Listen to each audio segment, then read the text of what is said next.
Back to Nollywood, and our spotlight segment today is Nigerian filmmaker Courage Obayuwana. He shares the story behind his journey into filmmaking, which led to the conceptualization of his first feature-length film, Kilboro. Prior to this, the filmmaker had found other creative avenues to tell his stories. Here's more.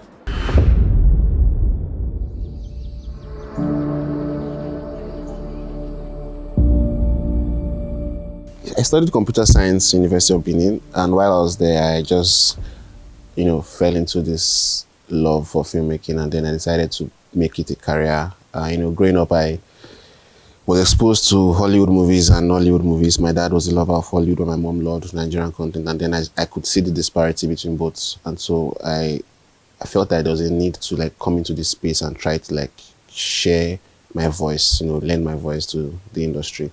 And then it was quite intriguing when I got to realize that you can't just walk into anybody and say, I want to be a filmmaker. You have to show proof of work. And then I started, learning how to write, how to be a cinematographer, how to direct.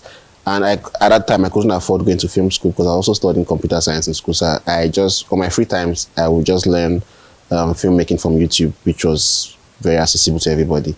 And then in my final year, I was able to have some time to raise money from my friends to make my first feature film called Fejiro. And after seeing that, it gave me a moral boost that, okay, if I can do this as a newbie, that means if I have enough resources, I can tell movies on a grand scale. And then Fejiro opened doors to so many opportunities for me. The movie was screened in Switzerland. It was screened in Hungary at our Nigerian embassy during our independence last year. And so that just also gave me a moral boost that I'm doing something right, for people to love it this much. And then luckily for me, a producer called Mr. Steve Kukas found the content, and then I was part of his 12 directors to make a feature film. And then I made my first feature film, which was Kilboro, that's currently streaming on Amazon Prime. And so that was just basically how I grew from being a tech guy into making films, and that's what I do right now. You don't hold someone and call that love. Bro is a bad man. He made me scared. I pride myself in learning so much, and knowing that I had to direct A-listers and B-listers, I knew that I had to find a way to break that barrier, because something I got to discover is that these actors, they really want to act. So in as much as it was nerve-wracking for me to think of, oh my God, how am I going to be in front of this person? And then, this person has been in so many movies that I love, and then I'm just this new first-time feature film director. How do I gain their respect? How do I gain their trust? And then I realized that if you can show competence to anyone, they can believe in you. And one thing I really did in the beginning of production was I had to do a meeting where I could break the ice, basically. Because I didn't want to come on set and meet them for the first time. So I had to share those Zoom meetings with them where we just got to, talk about the characters, talk about the character that they're going to play. And I also got to listen to them to hear what the approach is going to be for telling the story through their own character. And that little conversation really broke the ice, because then we're no longer strangers. We were already having this conversation, and then when we met on set, it was very easy because we've already met online. So it was nerve-wracking, and just that communication I was able to establish before we came on set really made everything a little bit seamless when we came on set.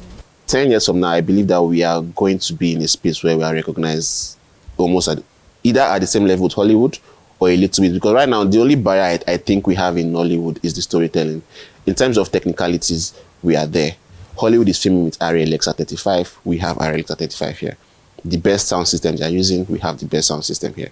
So what really needs to improve will basically just be technical know-how. If we can send some of our people over there to learn and come back and implement what they've learned. And sometimes in filmmaking, what really differentiates Hollywood from Nollywood is basically the philosophy of filming.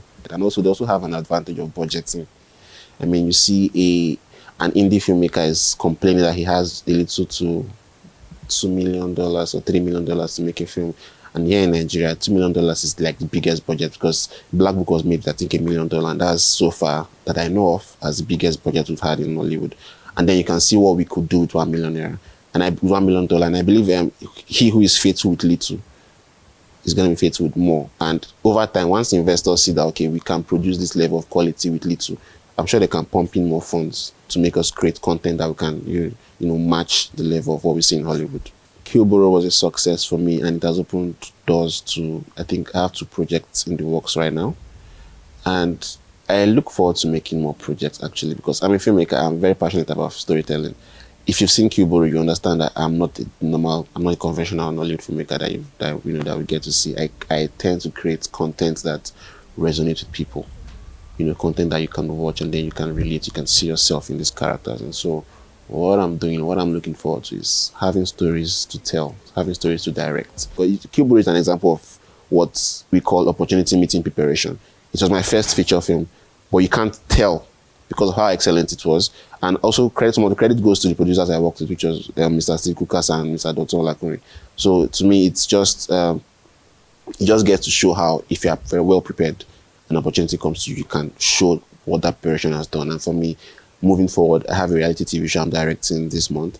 And so it just shows that how the reward for good work is more work, basically. And I'm already seeing the rewards coming in from what I did with Killboro.